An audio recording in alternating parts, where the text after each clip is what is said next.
Virá a palco Clarissa Costa de Barros, Secretária Nacional da Aviação Civil.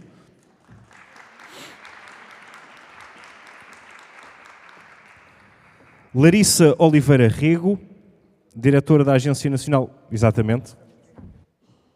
Paula Braz Machado, Autoridade da Mobilidade e dos Transportes. Uma salva de palmas.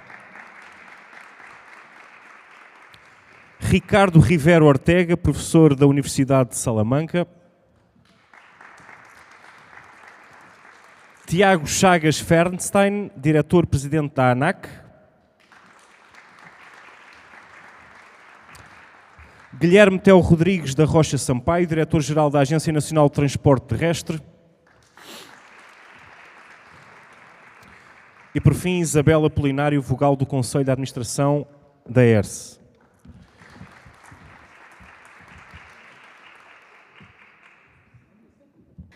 Bom dia a todos. Satisfação muito grande participar desse fórum. Meu nome é Larissa Rego, estou como diretora da Agência Nacional de Águas e Saneamento Básico. É uma honra e uma responsabilidade muito grande estar nesse painel aqui com 2 presidentes de agências, também no nosso palco aqui, mais um diretor de agência. A gente vem dialogando, aí acompanhando as últimas discussões nos últimos 2 dias. Aqui foram agendas bem interessantes, né? A gente sabe que as agências no Brasil elas foram criadas há aproximadamente 30 anos, né? Com o papel de regular, ali o professor Clésio falava aqui, né, da reforma do Estado, né, lá em na década de 90, onde o Estado executor passou a ser o Estado regulador. Então, aí foram criadas as agências, né, com o papel de regular, autarquias em regime especial. E aqui eu cumprimento os nossos presidentes da ANTT, Guilherme Sampaio, presidente da ANAC, né, o doutor Tiago Chagas, a nossa Clarissa Paiva, também todos os demais aqui presentes. Então, para iniciarmos aqui as nossas discussões, para tratarmos de um painel tão importante, né, a autonomia das agências reguladoras e o futuro da independência regulatória, vou pedir para começar o painel a doutora Paula Braz Machado, Autoridade da Mobilidade e dos Transportes. Ora, muito bom dia a todos. Queria, antes de mais, agradecer, em nome da AMT, o simpático convite da FIB e agradecer na pessoa do Sr. Presidente da FIB, o professor Dr. Vitalino Canas. Infelizmente, a Sra. Presidente da AMT, por motivos de saúde, não esteve, portanto, olhem, vão ter que ficar com a vogal do Conselho, portanto, que, por acaso, é de Direito e, portanto, é a formação mais adequada aqui para este tema em particular, que é um tema que a mim também me diz bastante. Queria cumprimentar os meus colegas de painel, em particular ali o Dr. Guilherme, que temos estado... Fazemos parte de uma associação conjunta e tivemos há bem pouco tempo juntos para firmar exatamente essa associação e dar-lhe um caloroso cumprimento. A doutora Isabela Polinário também, vogal do Conselho da ERSE, que também me acompanha aqui nestas questões da regulação aqui em Portugal. Bem, o nosso painel é sobre o futuro da independência regulatória. Se bem que, enfim, nós estamos, em termos de Portugal, não é? Estamos enquadrados muito naquilo que foi a evolução da política regulatória da União Europeia. E, portanto, houve, a partir do momento em que a União Europeia nos trouxe alguma harmonização, sobretudo das legislações setoriais, também as entidades reguladoras ficaram com, enfim, uma base de regulação harmonizada com aquilo que são as normas europeias. Claro que isto é um bocadinho diferente consoante o tipo de setores em causa. O meu, em particular, de que falo na mobilidade e dos transportes, é talvez um caso à parte desta harmonização europeia, porque não existe.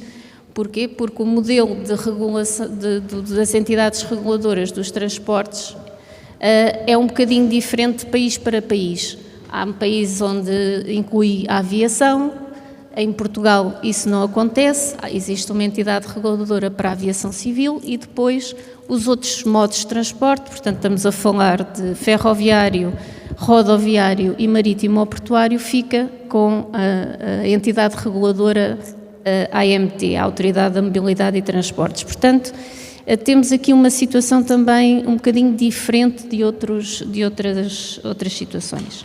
Bem, eu queria só dar nota que a evolução ao longo do tempo em Portugal das entidades reguladoras, nós temos um caso muito específico porque vivemos entre 1933 e 1974 um período de Estado Novo, em que, enfim, o regime político era autoritário, autocrata e corporativista, mas que estabeleceu organismos de cooperação económica, e esses organismos de cooperação económica foram talvez a gênese de grande parte das entidades reguladoras como hoje em dia nós conhecemos, se bem que nasceram para um motivo um bocadinho diferente daquilo que são, um bocadinho não, um bom bocado diferente daquilo que hoje em dia se pretendia. Na altura, estes organismos de coordenação económica pretendiam uma ligação do Estado às organizações corporativas e uma intervenção direta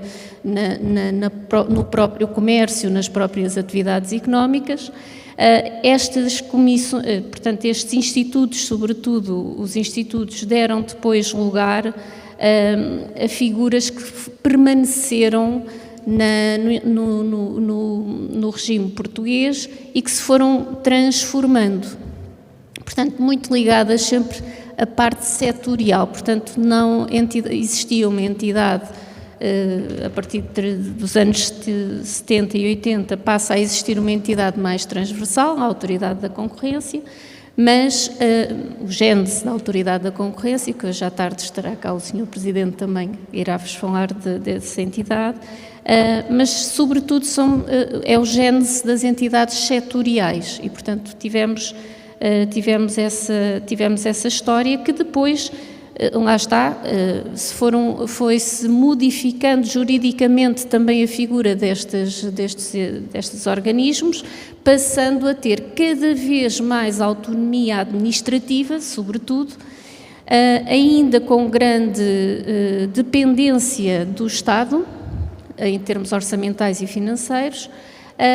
até chegarmos a uma altura, em 2013, em que foi feita a Lei Quadro das Entidades Reguladoras, muito por causa enfim, Portugal nessa altura estava intervencionado pela Troika, portanto tínhamos feito um acordo com o Banco Europeu, a Comissão Europeia e a FMI, estávamos com um empréstimo significativo devido a questões financeiras do Estado, e para cumprirmos portanto, as normas que nos foram impostas para o pagamento desse empréstimo, para o cumprimento desse empréstimo, uma das medidas que foi adotada foi nós tínhamos nesse programa 9 medidas direcionadas à regulação e que tinha sobretudo a ver com esta questão da independência das entidades reguladoras. Portanto,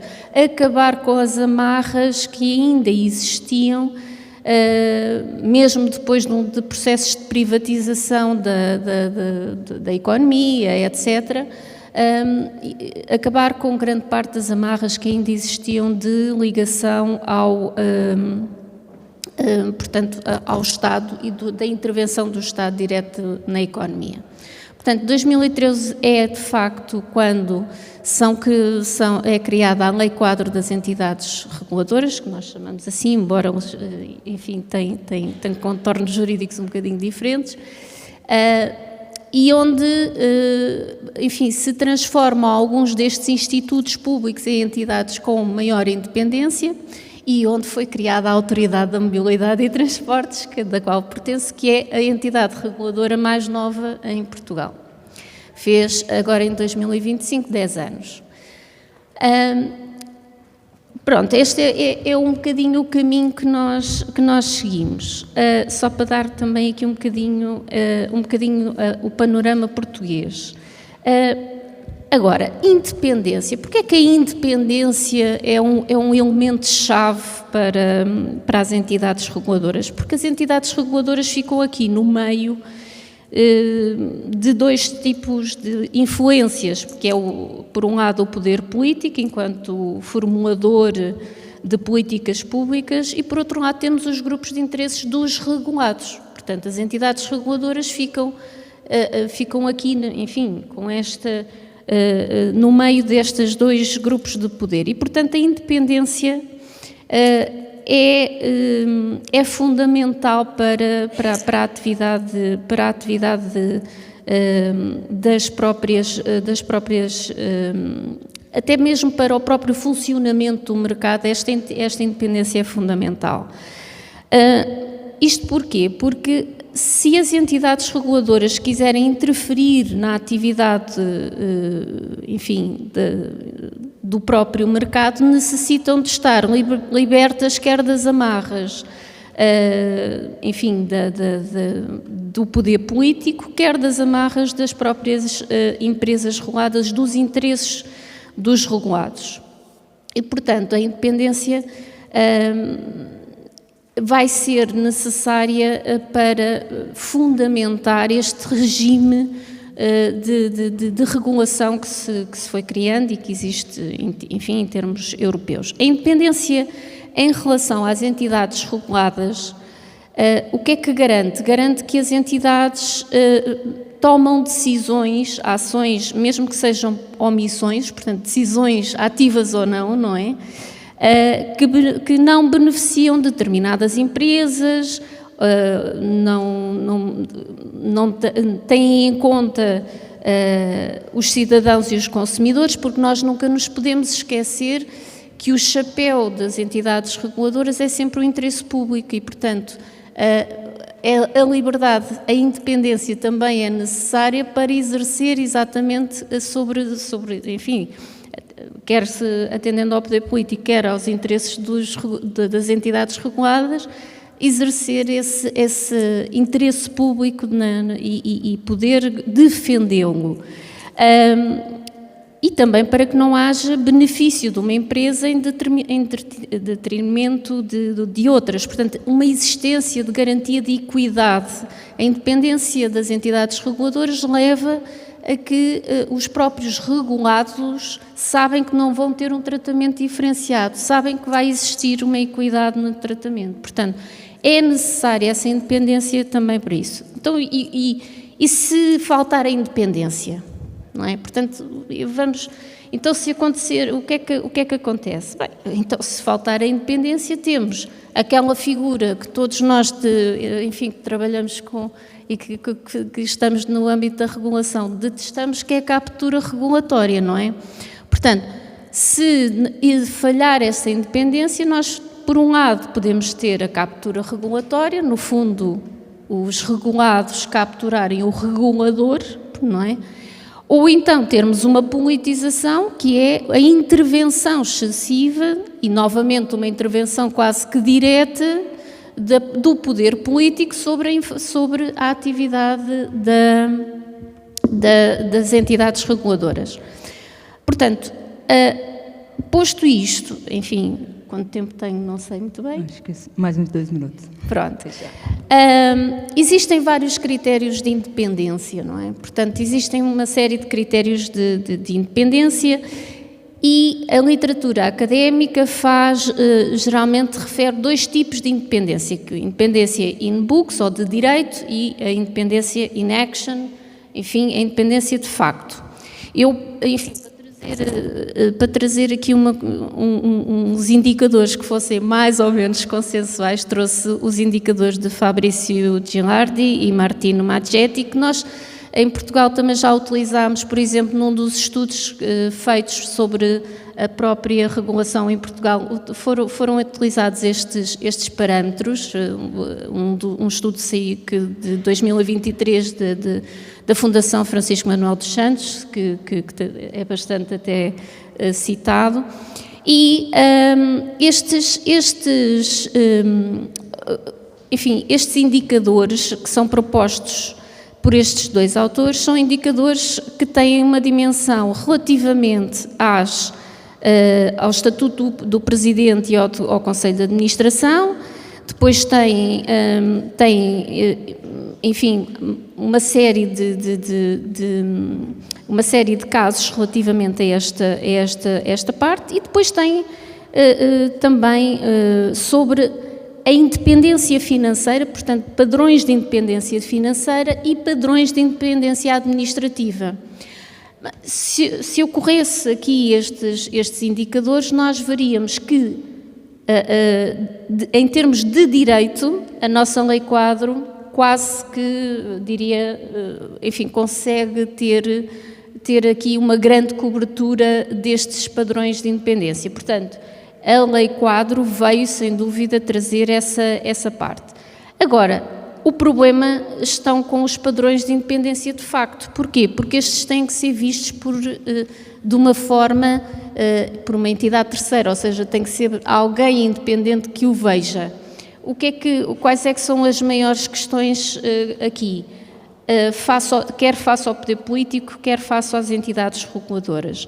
Temos, enfim, a parte das portas giratórias, que é uma situação que é grave, portanto, mudança entre poder político para as entidades, das entidades para o poder político ou para os regulados, e depois as próprias influências que podem existir, quer dos regulados, quer do poder político, enfim, uma influência de facto naquilo que é a atividade das entidades. Portanto, eu diria que depois de analisarmos esta independência, que enfim, tivemos a sorte de ter uma lei que de facto nos veio ajudar a isso, há que fazer esta segunda parte da avaliação, e eu gostei particularmente de ouvir o Dr. Filipe Brito Bastos no painel anterior, em que falou também um bocadinho sobre a avaliação, no fundo, dos impactos. E, para além da avaliação dos impactos das políticas, também temos que fazer a avaliação dos impactos desta questão da independência, ou seja, se efetivamente ela existe ou não e qual é que é o impacto que isso tem no mercado. Peço desculpa se me alonguei. Obrigada, doutora Paula Braz. Muito boa essa sua explanação aí de toda a evolução, né, da regulação aqui no modelo europeu, né, integrando toda a logística e a independência ao governo central, né? Trouxe também criteriosamente aí a independência em cada passo, né? Então, agora falamos na autoridade máxima aqui de Portugal e vamos colocar o nosso presidente da ANTT, né, Guilherme Sampaio, para falar um pouquinho sobre a autonomia das agências, a independência técnica, financeira e a sustentabilidade aí das nossas agências no Brasil. No Brasil, quando é meio-dia, a gente não almoçou ainda, é bom dia. Então, bom dia a todos. Então, quero cumprimentar aqui e agradecer o convite ao FIB, professor Vitalino, professor Zé Afonso. E é uma alegria muito grande estar em Portugal dialogando sobre um tema de grande relevância, não apenas no Brasil e em Portugal, mas no mundo como um todo. O modelo de agencificação é um modelo, considero, já maduro e em constante evolução. E eu vou dividir minha fala aqui, professor Clésio, em 3 pontos. A regulação do Brasil, o surgimento, o estado da arte atual e, dialogando com o tema, o futuro por si só. A Larissa, nossa moderadora, já trouxe que o Brasil, ano que vem, vai completar 3 décadas do modelo regulatório. Iniciado lá na gestão do presidente Fernando Henrique Cardoso, na desestatização e reforma do Estado, onde o olhar era justamente passar para o privado os serviços públicos essenciais, com a visão de maior eficiência e eficácia, e também que o retorno do investimento privado ele se tornasse para o usuário, para a população, mais aderente a um curto período de tempo. No surgimento das agências, ainda na discussão de autonomia, independência, enfim, a grande questão que se tinha era muito um olhar, como foi até dito nos painéis anteriores, do comando e controle. Todas as obrigações para o privado, para eles serem executadas, ele ser entregue aquele determinada obrigação, e se não foi realizado, não foi dado certo, aplica-se multa. Não deu certo, aplica-se multa. E nesse modelo de evolução, que muitos projetos, inclusive, foram anteriores das agências, percebeu-se, no período já da primeira, segunda década de sua existência, das agências, que não se tornava mais exitoso e efetivo. Por quê? O concessionário, com passivo enorme de multas a serem executadas, por outro lado, o serviço público essencial não sendo efetivo, e terceiro, o usuário, ou cliente, ou nós, cidadãos, pagando uma prestação, uma conta-prestação, não por aquele serviço executado. E muita discussão de modelos de realmente tecnicidade, de governança, de boas práticas, em ambientes mais marcos regulatórios mais efetivos. Aí passamos para a segunda etapa já, no processo evolutivo, que veio por alguns impulsos importantes, e justamente acho que é um tema que se transversa em várias nações, que é da captura das agências reguladoras. E quando falo em captura, professor Clésio, eu imagino já um diretor, eu, o Tiago aqui, meu vice-presidente do Comitê das Agências Reguladoras Federais, sendo amarrado por algum agente econômico ou pelo poder público para tomar alguma determinada decisão. E aí é sempre bom voltar um pouco, qual que é o papel das agências? Não é fazer o que o Estado e o governo da ocasião eleito legitimamente queira, de qualquer modo, não é fazer o que o regulado, de qualquer forma, ele tenha, e nem que o usuário não pague nada, porque se perguntar se ele quer pagar alguma obrigação, não, ele não vai querer pagar nada. Ele vai estar querendo o serviço público da forma que seja executada. Então, o nosso papel é implementar a política pública da forma que seja, com os balizadores legais e contratuais, que aquele regulado, concessionário, seja permissionário, autorizatário, independente do modelo, ele cumpra suas obrigações previstas de acordo com aquele contrato e tenha o seu retorno, o seu lucro, e o usuário pague sua tarifa de acordo com aquele serviço existente. Mas algumas questões evolutivas, sobretudo olhando o direito norte-americano, o direito europeu, algumas questões foram muito relevantes. Primeiro, todos os atos normativos e projetos, eles prescindem de análise de impacto regulatório. Ou seja, tem um problema, devo seguir com uma regulamentação ou com a continuidade desse projeto, ou até mesmo, talvez, recuar e não fazer esse andamento. Ou seja, ele tem que prescindir sobre isso. Decidir atacar esse projeto regulatório ou esse projeto de concessão, ele vai ter uma participação em controle social, tendo em vista que as agências são controle de primeira ordem, ele vai ter a contribuição daqueles que vão ser impactados, direta e indiretamente, justamente no processo participativo e de aperfeiçoamento. E feito isso, vai ser tomada a decisão regulatória motivada e fundamentada. E nós já evoluímos um pouco mais para uma terceira etapa, que é justamente a análise de resultado regulatório, que é justamente ver se determinados modelos, decisões ou projetos, ele tem atendido aquilo que é esperado nesse consecutário que foi ali apresentado. Além disso, anualmente as agências, elas apresentam para o Congresso Nacional, para o Ministro de Estado e para as duas casas dos Tribunais de Contas, o seu plano de gestão anual e, consequentemente, aquilo que foi prestado durante o exercício, justamente no modelo de transparência. Transparência para os órgãos de controle de primeira, segunda ordem e também para a sociedade como um todo, para se aquelas suas atividades forem executadas. E tudo isso com marcos de governança muito bem estruturados.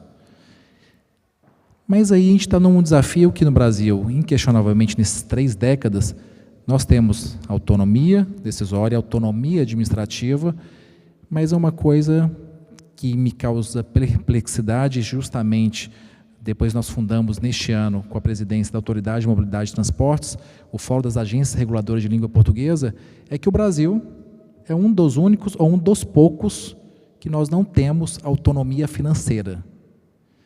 Países como África do Sul, Cabo Verde, Angola, não que não tenham importância, são países de menor proporção, em menores programas de concessão em vários segmentos, todos têm autonomia financeira.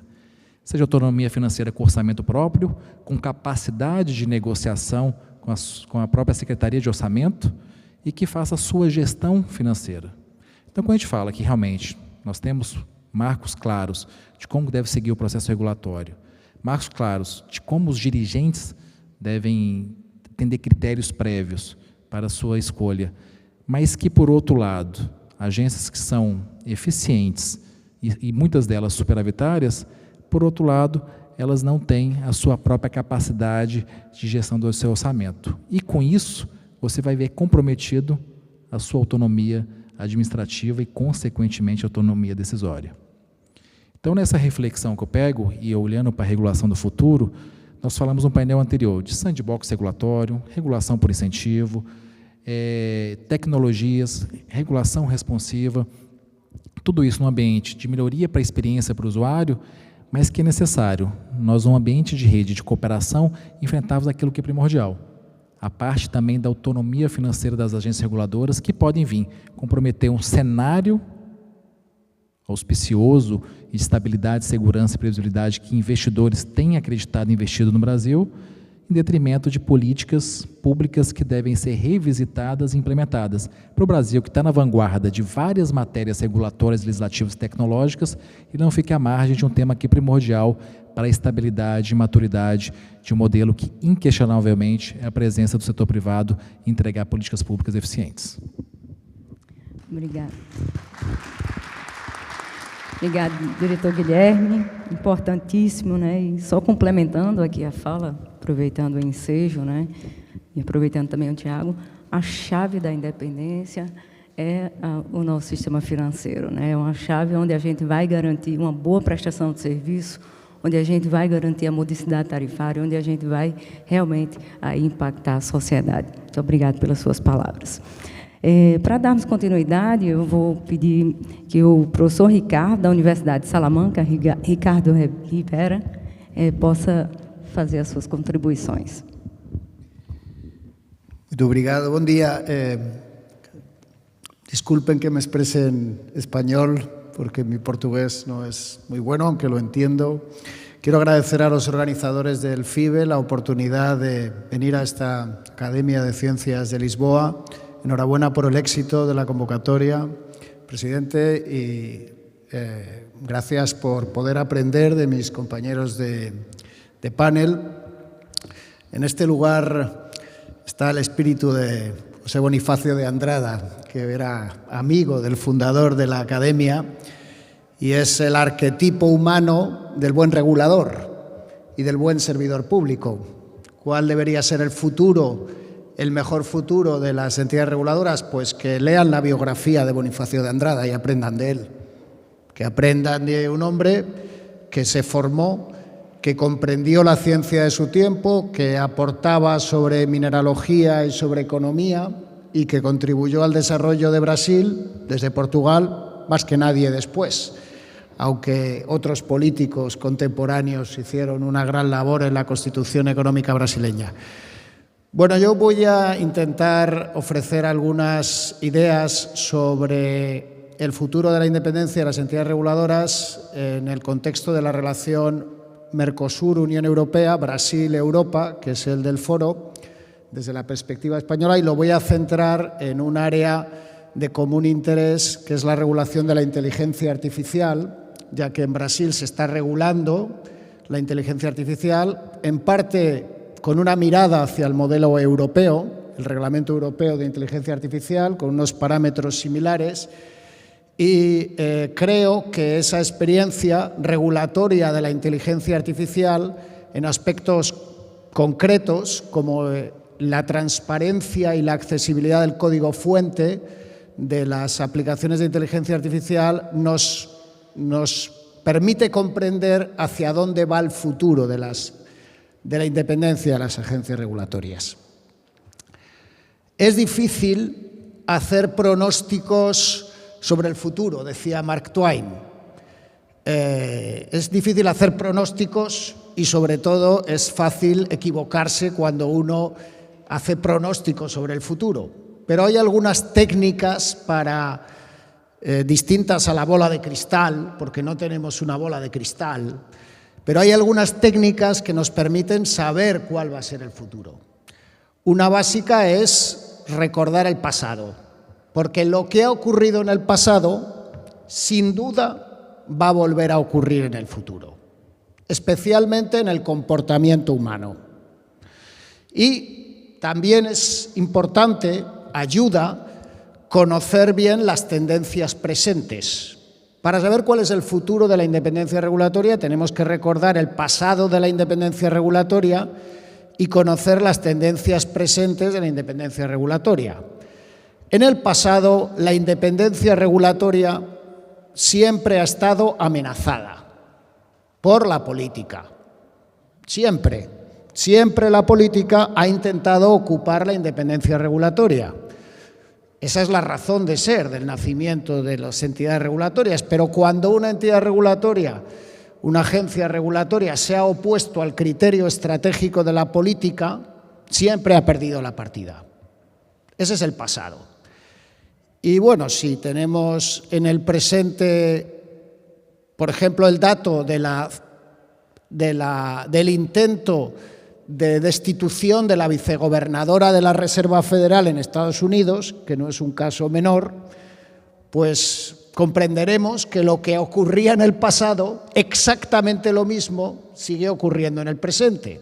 Cuando el poder político quiere desarrollar una estrategia económica determinada, incluso afectando su principal interés geoeconómico, por ejemplo, el dólar, no tiene ningún problema en amenazar la independencia regulatoria.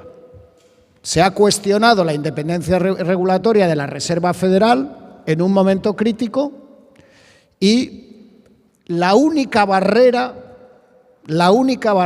ha sido la justicia, la Supreme Court, porque verdadera independencia regulatoria, la de los tribunales. Verdadera independencia regulatoria, el Poder Judicial. Autonomía, independencia en la regulación, la de los jueces y magistrados.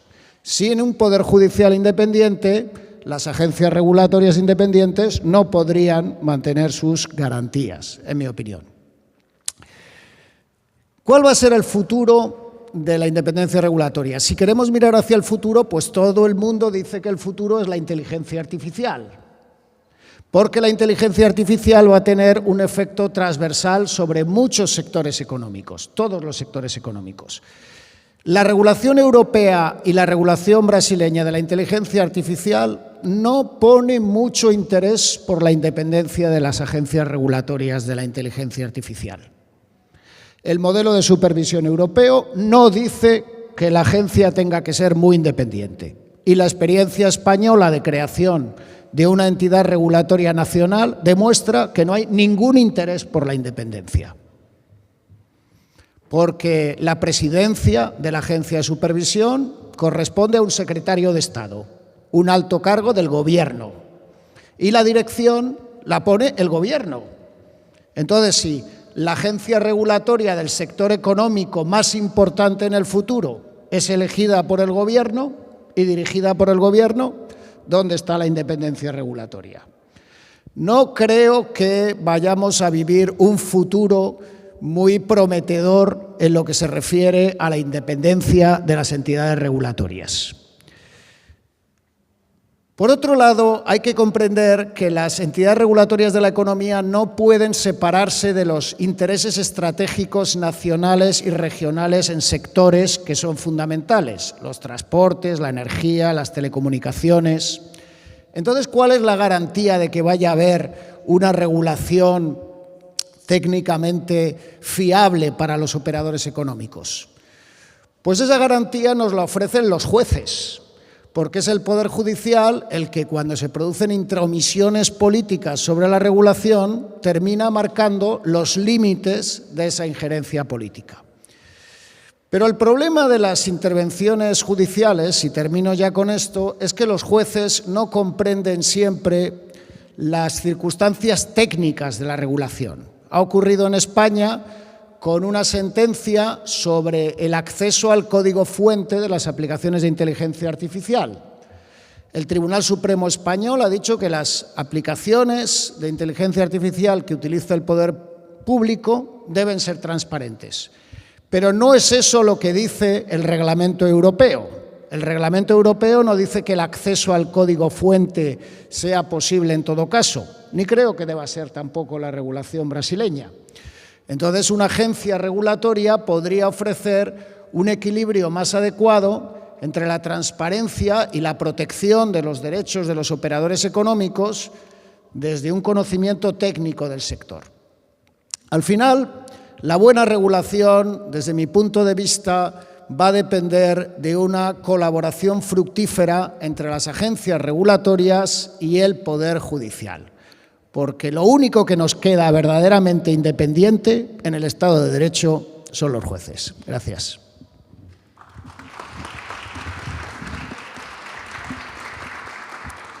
Agradeço ao professor Ricardo pelas palavras aí, falando sobre os grandes desafios aí da independência regulatória aí do modelo e sem interferência aí política, né? Para dar continuidade aqui às nossas palavras, correndo contra o tempo, vou passar a palavra para o nosso presidente, diretor-presidente da ANAC, doutor Tiago Chagas, para que possa fazer as contribuições. Obrigado, Larissa. Um bom dia a todos. Como o Guilherme falou, no Brasil, quando não almoçamos, ainda é bom dia. Para nós da ANAC é muito importante estar aqui nessa discussão, por sermos uma agência que trata de um tema que mexe bastante com a opinião pública, com a sociedade.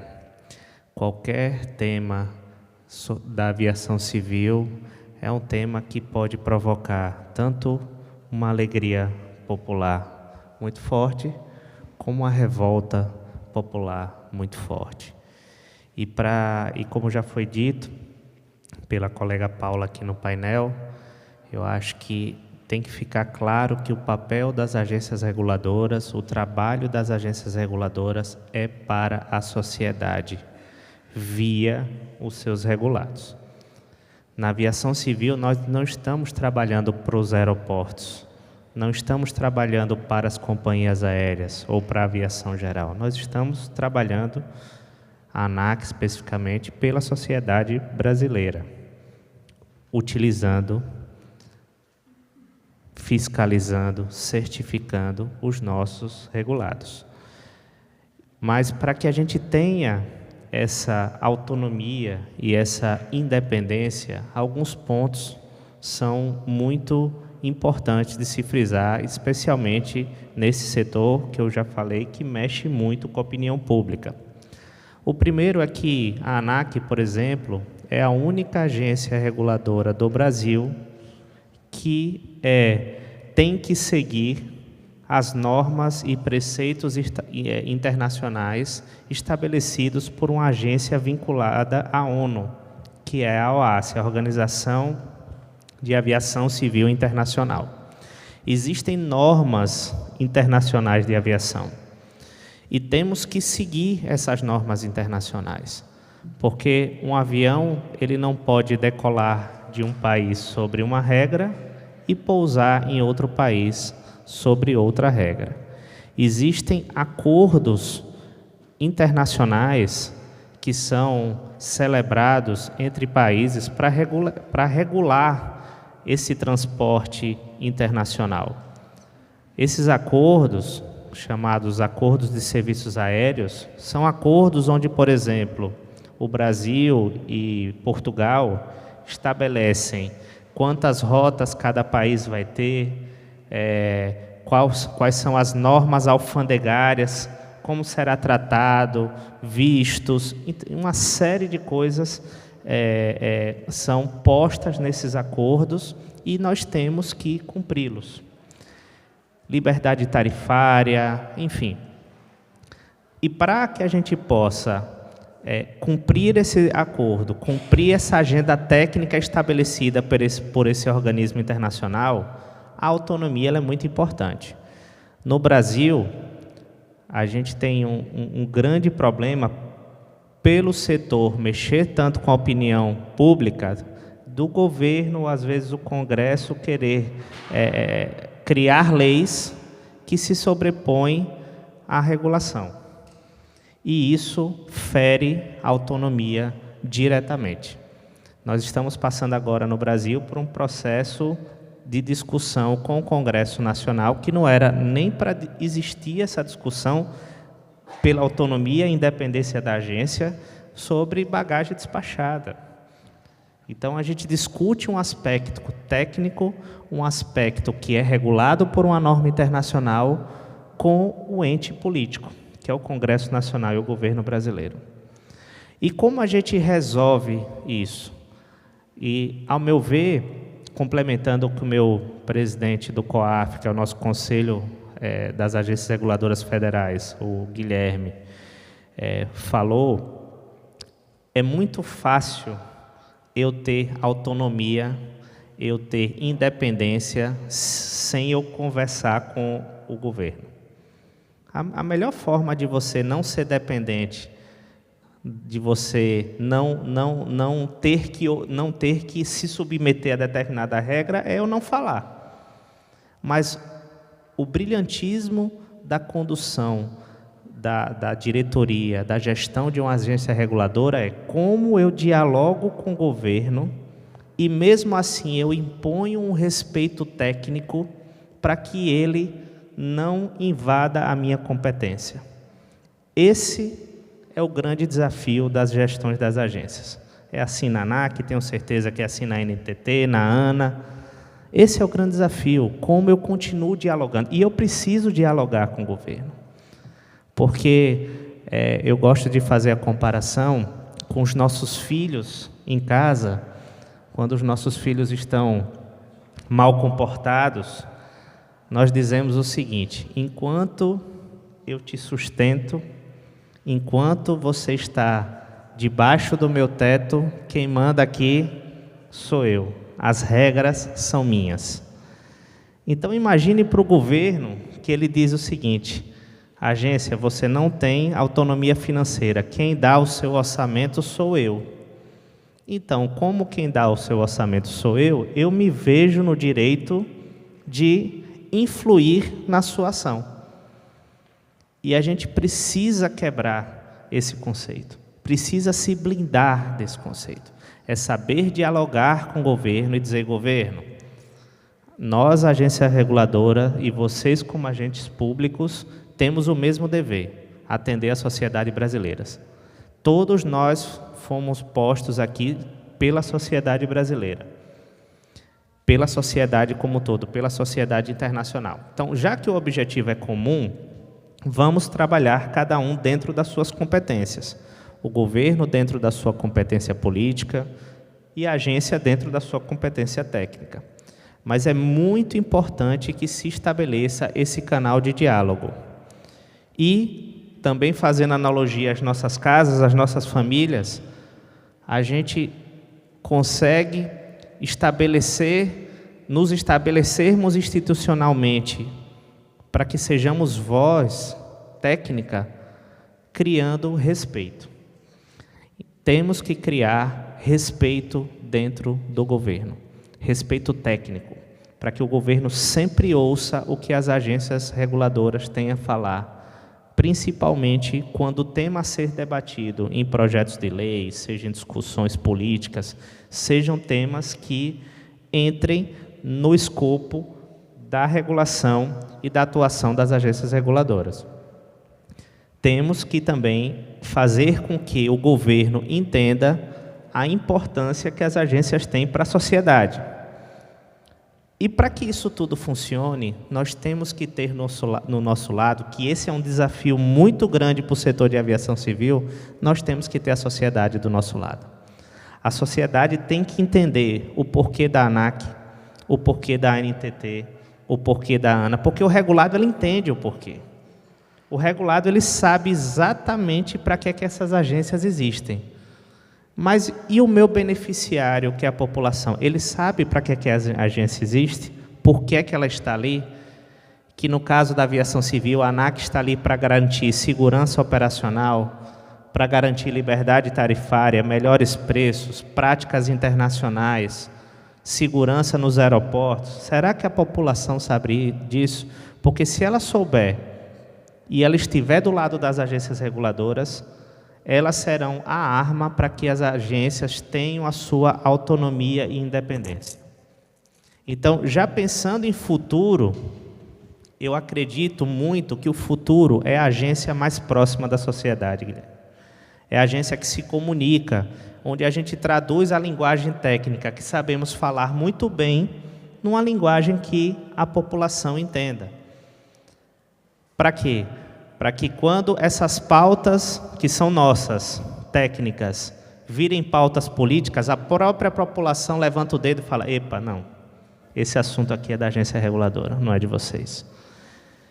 Então, precisamos ter autonomia, dialogar com os agentes que influem no nosso ecossistema, mas que não podem atuar em temas técnicos irrelevantes. E gostaria também de reforçar e salientar o que o Guilherme falou, que não existe autonomia, não existe independência regulatória sem autonomia e independência financeira. Não existe.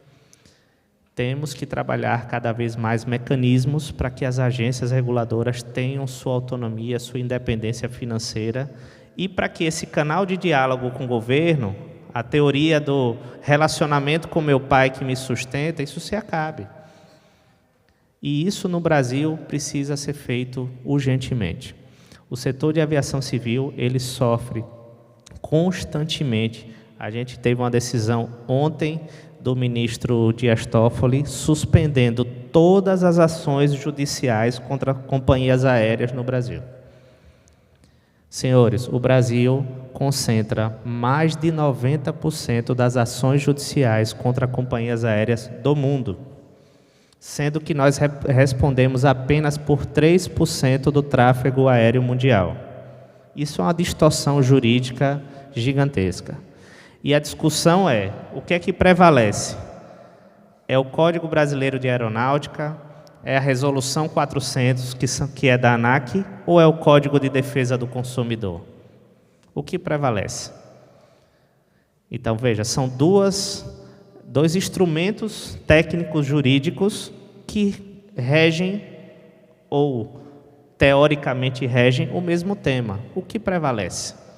E o que o ministro do Supremo fala em sua decisão é: vamos suspender todas as ações para a gente elevar esse debate para um nível técnico, para que a gente realmente saiba, é a agência reguladora que tem acordos internacionais, que tem tratados internacionais, que vai falar sobre o tema, ou é o Código de Defesa do Consumidor, que é válido, mas é um guarda-chuva mais amplo sobre vários outros temas e não entra em especificidades técnicas e normas internacionais. Então, senhores, autonomia é importante, independência é importante, mas mais importante do que os dois é diálogo constante com os nossos governos, para que no final do dia, como eu falei, a gente consiga atingir o nosso objetivo, que é para que estamos aqui, para que fomos nomeados, que é atender a sociedade do mundo. Obrigado. Obrigada, doutor Tiago. Muito bem explanado aí, falando sobre os grandes desafios, né, da autonomia regulatória aí no setor da aviação. Segurança operacional, pressões internacionais, garantia da governança técnica. E aí, para complementar a sua fala, eu vou convidar a doutora Clarice Costa de Barros, secretária nacional de Aviação Civil Substituta, para que complemente aí essa fala do nosso presidente da agência. Boa tarde. Bom dia a todos. Nós estamos aí. Bom dia a todos. Eu quero agradecer inicialmente aqui pelo convite, para que a gente esteja presente, para que o Ministério esteja representado. E vou trazer uma perspectiva que é uma perspectiva que a gente tem apresentado em discussões no Congresso Nacional, em função também de discussões mais recentes, que tratam de uma forma mais ampla de todas as agências reguladoras, né? O que a gente tem hoje no Brasil é um olhar institucional de diversos órgãos que põe em xeque a discussão autonomia e controle, né? E o controle exercido não só de uma forma mais estrita pelo controle externo do Tribunal de Contas da União, mas também do próprio Judiciário e do Poder Legislativo. Então, a autonomia das agências reguladoras ela é colocada em xeque no sentido pleno, existencial da palavra, e essa interface acontece de uma forma que eu tendo a concordar aqui e reforçar nas palavras do Tiago, em que a harmonização de diagnóstico dos setores e a harmonização de meios e de objetivos que se pretende alcançar, ela precisa acontecer entre os diferentes institutos para que, na essência, as agências consigam atuar de uma forma mais independente. As agências foram estabelecidas no Brasil em função, originalmente, da atribuição de serviços públicos para iniciativa privada. E aí, daí nasceu a origem da necessidade de ter regulação econômica propriamente dita sendo feita de uma forma mais independente, né? A regulação técnica já acontecia dos serviços, feitas anteriormente pelos próprios órgãos da administração direta, pelos ministérios, e a regulação econômica ela prescindia de ser realizada em função da própria organização institucional que existia à época, né? Então, se existia uma discussão de pressão pública por conta de preços, a empresa pública que prestava aquele tipo de serviço acolhia, absorvia e fazia os ajustes inerentes a esse retorno da pressão, né, que existia. Quando a gente traz a prestação desse serviço para a iniciativa privada, a gente traz essa necessidade de uma regulação mais isenta, mais imparcial, objetiva e segura, que traga previsibilidade para a realização dos investimentos pelo mercado, pelo setor privado, né? No final das contas, quando a gente observa a prestação de serviço e a gente vai perpassar para isso aí indicadores de todos os tipos, de todas as agências reguladoras que vão tratar de qualidade de serviço, de continuidade, regularidade, e melhoria de avanços tecnológicos, e para tudo isso os investidores privados precisam de segurança e previsibilidade para realizarem os investimentos ali. E nesse cenário de uma execução do serviço público distinto, as agências reguladoras nascem com esse espaço autônomo de realização de discussão de regulação técnica e econômica e uma responsabilidade enorme, porque, no final das contas, isso não é enxergado de uma forma clara pela sociedade, essa comunicação com a sociedade ela é uma necessidade futura, efetivamente, de desenvolvimento das agências reguladoras, mas uma responsabilidade muito grande de responder pelos serviços, mas não ter controle do que realmente é estabelecido em termos de regulação econômica, essencialmente, né? Regulação técnica, eu acho que ela ainda é menos ameaçada em todas as agências não são muito questionadas, e aí nos diversos setores de vocês, né? De por que o requisito técnico é estabelecido daquela forma. Mas a regulação econômica de todas é muito colocada em xeque, né? E a gente enxerga nessa interação do poder político, no estabelecimento de políticas públicas e no poder regulatório, uma interface muito tênue, em que a gente identifica muitos avanços acontecendo nos mais diversos setores, né? Talvez o setor de aviação civil ele tenha, e concordo também, um impacto popular e de opinião pública mais elevado do que os outros setores de infra e de serviços no país, e traga isso de uma forma mais ostensiva, né? Mas eu acredito que esse tipo de escolha do poder político em torno das escolhas de regulação econômica das agências acontece em todos os setores. E a gente tem que observar do ponto de vista tanto de edição normativa, que é onde a agência efetivamente vai fazer vai exercer o seu poder de regulação econômica, e do ponto de vista de enforcement, de cobrança dos regulados daquelas normas que foram estabelecidas. E acho que os painéis passaram aqui ao longo desses dias por diversos desses pontos. Então, quando a gente olha aqui na fala do Tiago, a preocupação com a interferência do poder político em cima da regulação econômica de uma prestação de um serviço, do serviço de transporte aéreo, que casa e que caminha essencialmente com a possibilidade, inclusive, de diversificação de modelos de negócio que entrem no Brasil, que atendam ao consumidor em última instância, que é o grande objetivo de todos. Mas, para além da própria interferência no poder de edição normativa, a gente tem uma interferência, que não é essa palavra não estou utilizando com um tom de crítica, mas uma interferência efetivamente no próprio estabelecimento do enforcement, né? Então, nos anos recentes, a gente tem visto e tem ganhado uma força de uma forma muito positiva, eu acredito, o consensualismo que busca, que já foi discutido aqui, mas que busca, na essência, uma forma de pactuação de resultados diferente, de cobrança diferente daquilo que começou com comando e controle, que caminhou pela regulação responsiva e que hoje eu acho que talvez um grande lugar de discussão de independência regulatória esteja na discussão de como que as agências realizam a regulação responsiva e como que o consensualismo afeta isso, né? Em última instância, quando a gente traz o cumprimento de normas de contratos das agências para um fórum que é um fórum externo à agência reguladora, a gente naturalmente coloca em xeque também a própria existência e possibilidade de execução do enforcement das agências em cima das suas normas e dos seus contratos. Então, as agências têm efetivamente um desafio enorme pela frente de como sobreviver e estabelecer e regular setores pelos quais são cobrados os resultados, mas que não detêm o controle completo dos meios, né? Nem da própria autonomia financeira para que consiga realizar de forma independente, efetivamente, o exercício das suas competências, mas na própria discussão de edição de atos e, por consequência, de exercício princípio da regulação econômica e do enforcement, para que aquilo que está estabelecido tenha sido por ela, eventualmente, inclusive por um poder político que tenha trazido aquilo ao cenário, seja efetivamente, alcance o resultado esperado. E, tendo em vista o que a gente tem testemunhado nos últimos anos no Brasil, eu acho que existe uma clareza de que isso não vai acontecer sem uma harmonização com outras instituições. Então, sem querer relativizar o olhar de uma independência regulatória, não é isso, mas talvez trazendo um pouco da fala aqui também do Tiago, da comunicação com a sociedade e da harmonização com outros órgãos, esse é um desafio de equilíbrio não conhecido,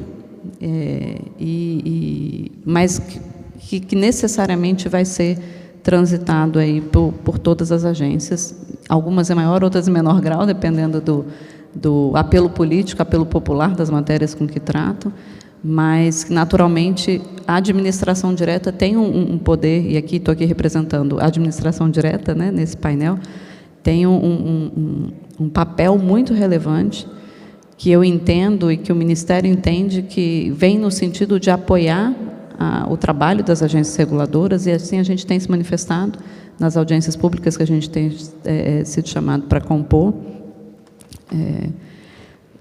de tentar fazer, às vezes, de fazer essa comunicação entre o poder político exercido por outros órgãos, Congresso Nacional e, eventualmente, inclusive, na parte de execução também de enforcement, o próprio judiciário, que traz, né, às vezes, de retorno da execução dos resultados dos setores regulados, para que a gente consiga que as agências desempenhem da melhor forma possível o belíssimo trabalho com que vem entregando resultados aí para a sociedade nesses últimos quase 30 anos de agência reguladora. Então, obrigada por estar aqui.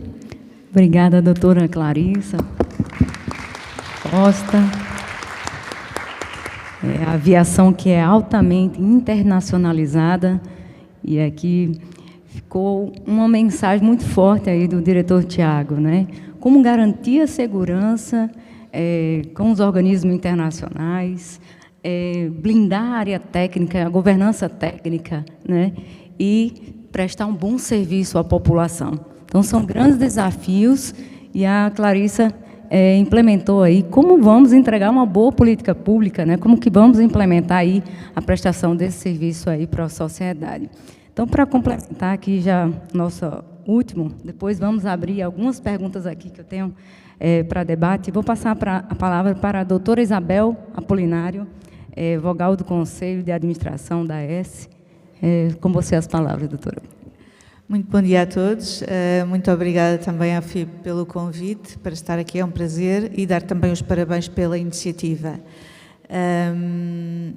Como já foi aqui referido neste painel, eu julgo que para perspectivarmos o futuro é muito importante olharmos para o passado e olharmos para aquilo que está na gênese da regulação como ela existe hoje em dia.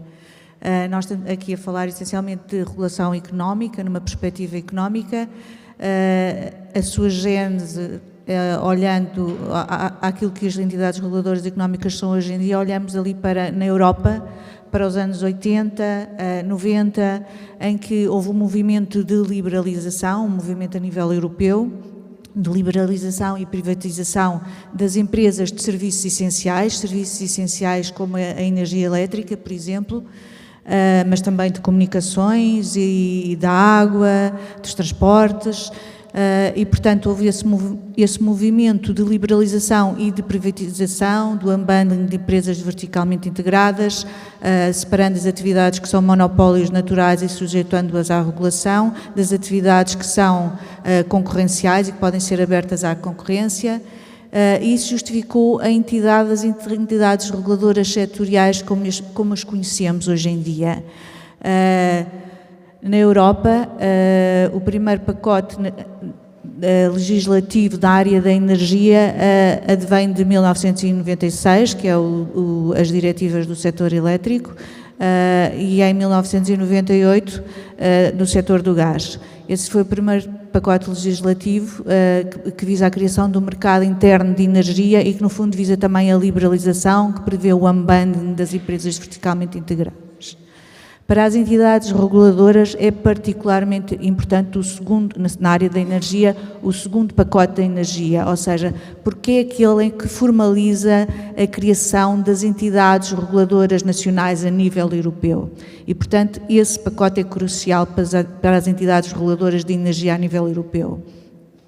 O terceiro pacote de energia, em 2009 veio dar mais poderes às entidades reguladoras nacionais e veio também criar a Agência Europeia de Cooperação dos Reguladores de Energia, a Agência da União Europeia de Cooperação dos Reguladores de Energia, a ACER. E, portanto, esse pacote é chave também, é também determinante para a área da regulação e prevê matérias, ao nível dos diferentes pacotes, prevêem-se matérias como a autonomia financeira, administrativa, o poder sancionatório, porque o poder sancionatório é também chave para as entidades reguladoras poderem desempenhar a sua atividade efetivamente com mais empowerment, e digo isso porque na energia dizer que a ERSE foi criada em 1995, na legislação nacional, mas só começou a operar em 1997, portanto dizer também que Portugal foi precursor na criação de entidades reguladoras, de uma entidade reguladora independente na energia, porque o pacote, apenas no segundo pacote energético a nível europeu foram criadas as entidades reguladoras nacionais, que foi em 2003, e a ERSE foi criada em 1995. E, portanto, dizer que estava a falar também da questão do poder sancionatório ser chave para as entidades reguladoras nacionais, e digo isto de conhecimento porque na ERSE só teve o poder, apesar de ter sido criada em 95, só teve poderes sancionatórios a partir de 2013. Isso é muito importante também para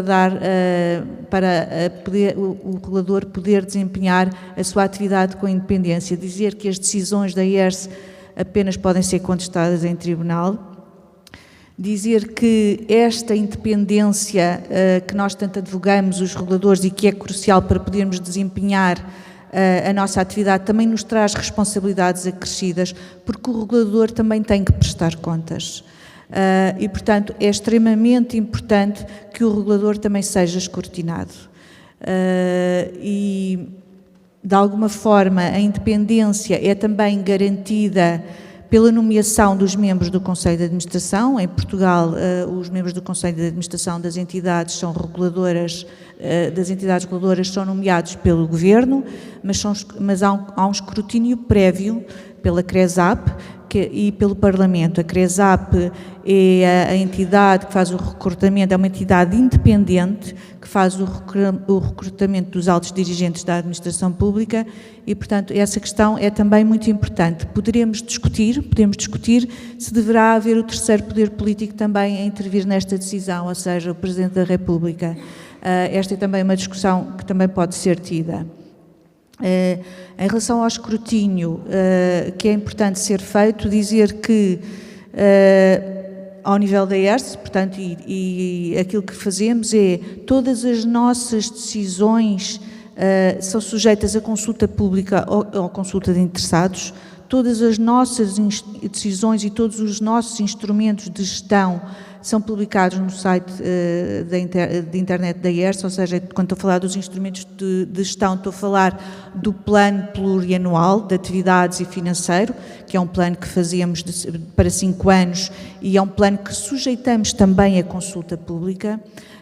Estou a falar também dos planos de atividades anuais que fazemos anualmente, dos atividades e orçamentos, dos relatórios de atividades e orçamentos que também fazemos anualmente e que são publicados, mas são também sujeitos a parecer do nosso Conselho Consultivo. A ERSE tem 3 conselhos, é muito importante também dizer que o escrutínio passa também pelos conselhos consultivos. A ERSE tem 3 conselhos, um conselho tarifário específico para as matérias de tarifas, um conselho consultivo para matérias mais gerais, mais transversais e um conselho de combustíveis.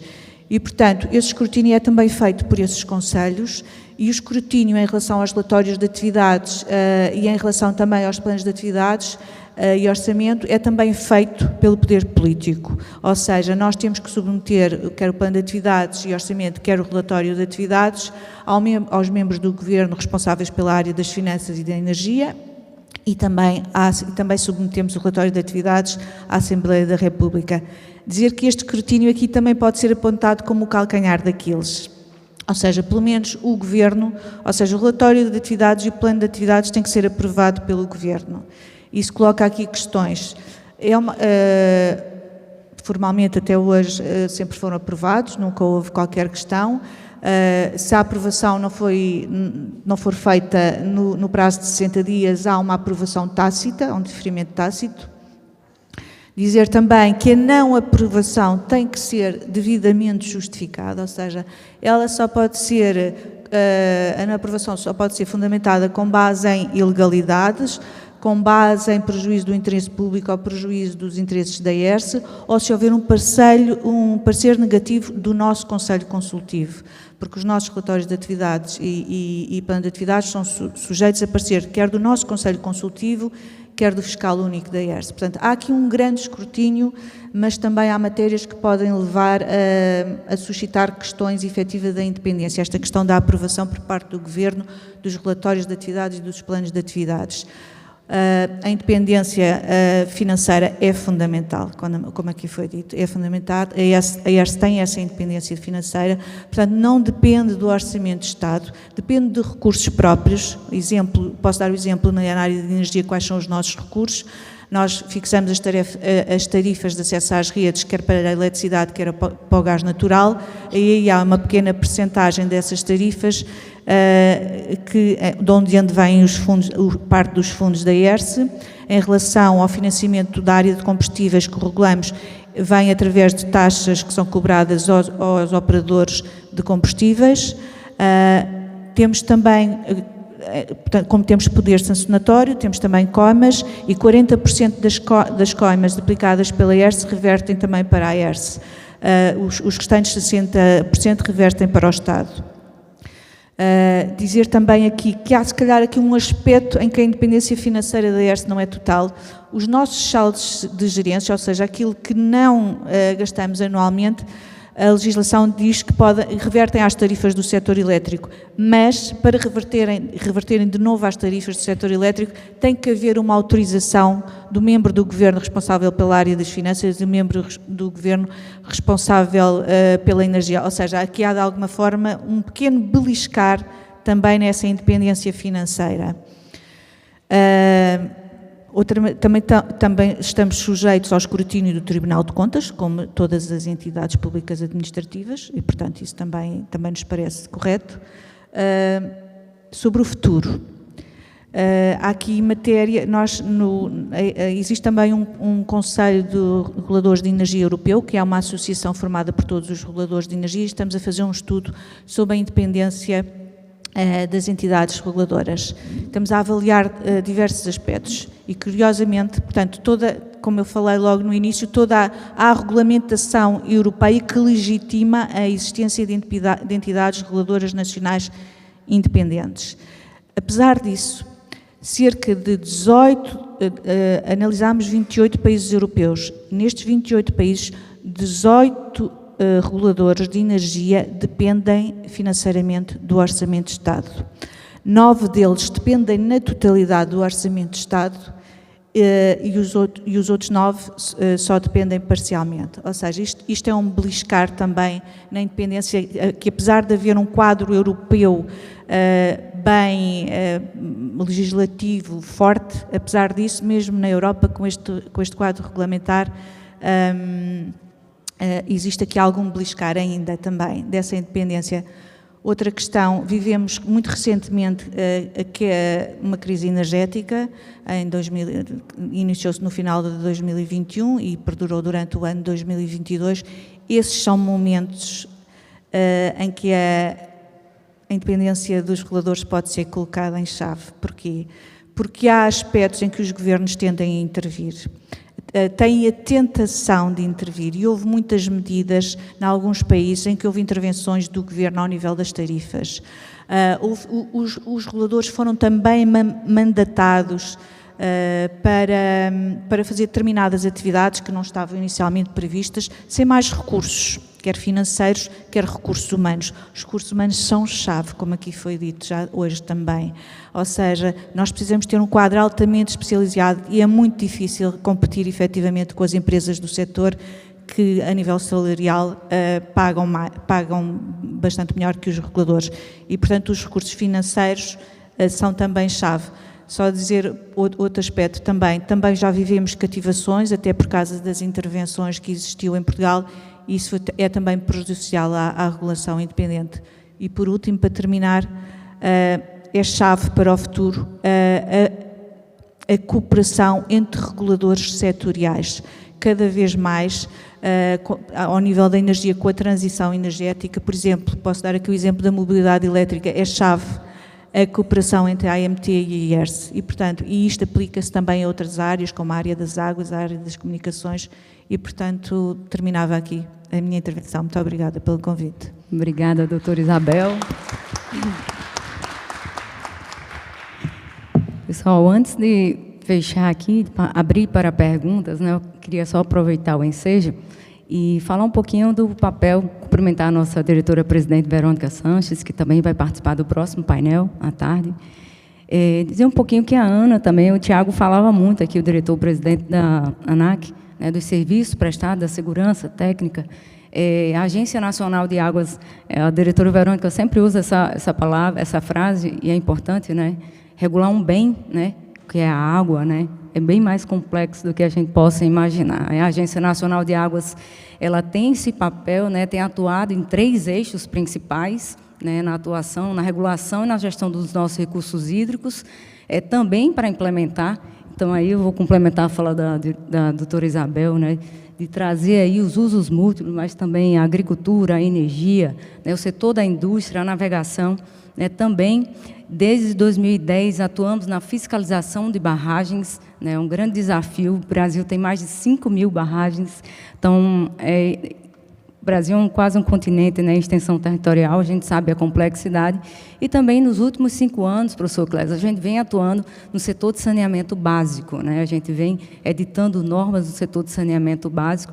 E aí, como o diretor Guilherme falou, o resultado, né, dessas normas, será que realmente estão impactando? A gente tem avaliação, acompanhamento, são 13 normas já editadas, e o setor regulatório tem esse painel, essa tarefa principal de garantir segurança hídrica, segurança jurídica, previsibilidade, exatamente porque no setor de saneamento, né, pelo nosso marco que foi publicado ali em 2020 até 2033, nós precisamos garantir 90% da população do Brasil ter acesso à água potável, né, e 99% à água potável e 90% aí ao tratamento de esgoto. Nós estamos falando aí de um investimento de 451 bilhões, né, de reais, de 100 milhões. Então, esse valor terá que vir do setor privado para que a gente realmente consiga cumprir essa meta, né? Fechando aqui os painéis, eu vou abrir para perguntas. Tem um inscrito?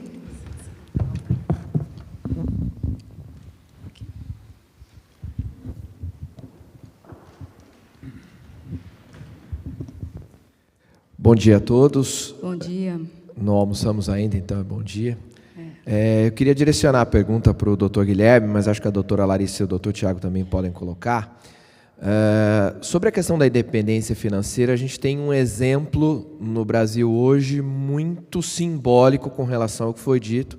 Recentemente, a Agência Nacional de Mineração anunciou a paralisação de parte de suas atividades exatamente por falta de recursos para seguir até o final do ano.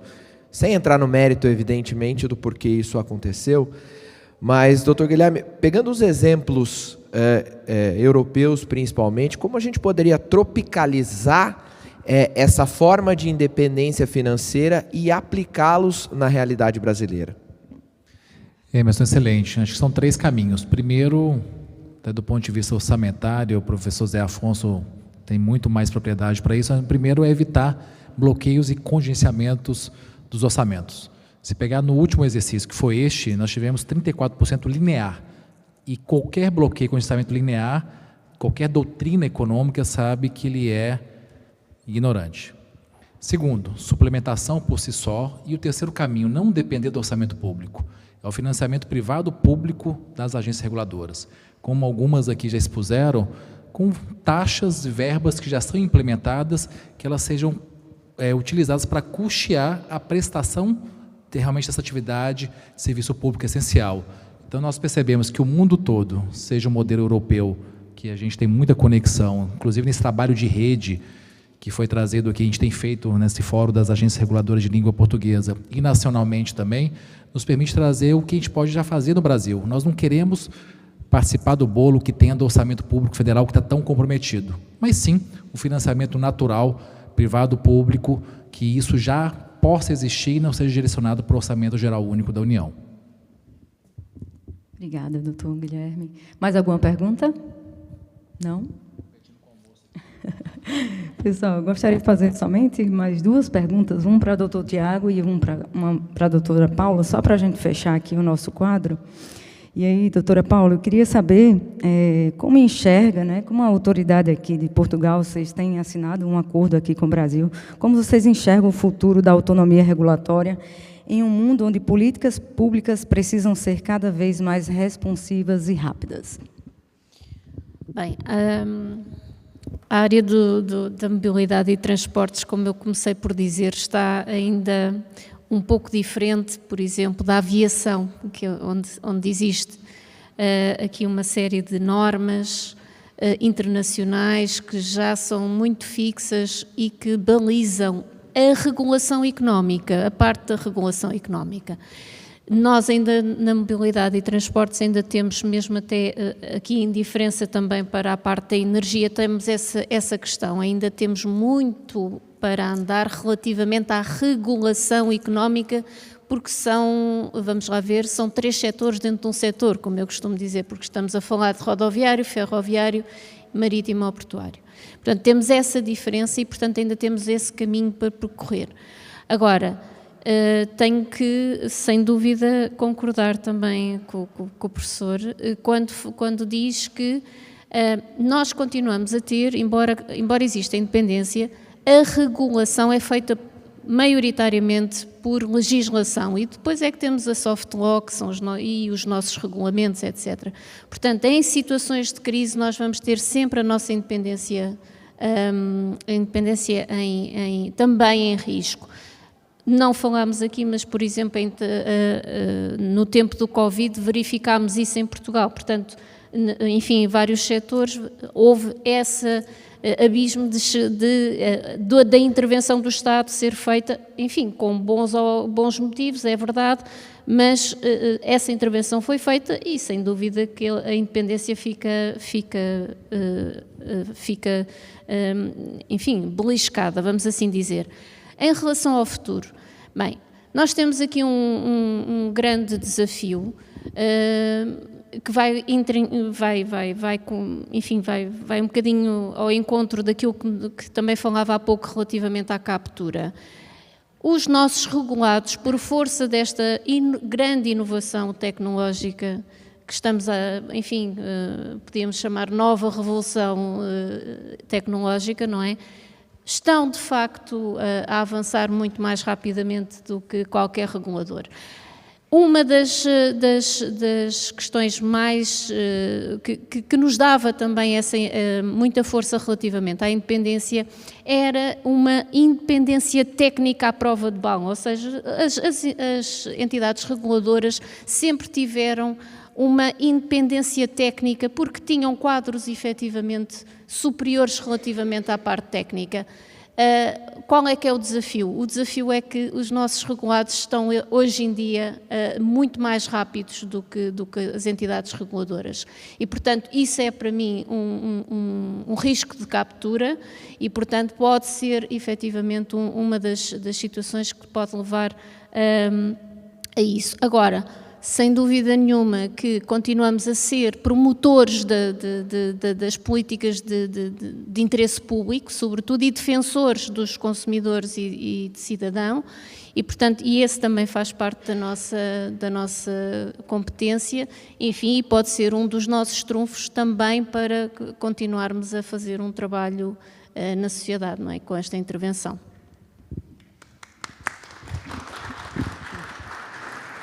Bom, pessoal, já fui informada aqui que nós vamos precisar finalizar. Quero agradecer aqui a todos os painelistas, agradecer a todos vocês por ficarem até agora, 1h30, né, atrasando 30 minutos. Muito obrigado a todos. Muito obrigado. Muito obrigado.